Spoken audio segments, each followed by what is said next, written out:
রাজধানী ও এর আশপাশের বিভিন্ন পশুর খামার ঘুরে দেখছেন সহকর্মী আবুল কালাম আজাদ। মোহাম্মদপুরের সাদিক অ্যাগ্রো খামার থেকে বিস্তারিত জানিয়েছেন তিনি। এবার কোরবানি ঈদ উপলক্ষে চাহিদার তুলনায় গবাদি পশুর যোগান বেশি আছে এবং গবাদি পশুর কোনো সংকট হবে না বলে এরই মধ্যে নিশ্চিত করেছেন মৎস্য প্রাণী সম্পদ মন্ত্রী আব্দুর রহমান।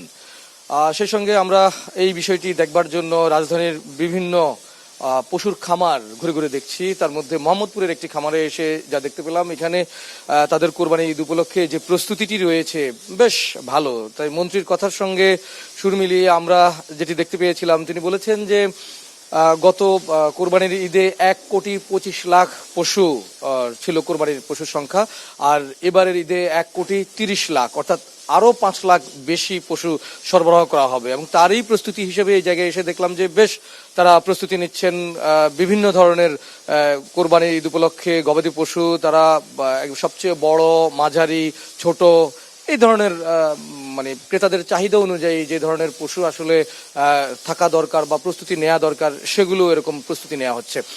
আমরা আরো কিছু বিষয় আপনাকে একটু জানাতে চাই যে বারবারই বলা হচ্ছিল যে গবাদি পশুর দাম নিয়ে।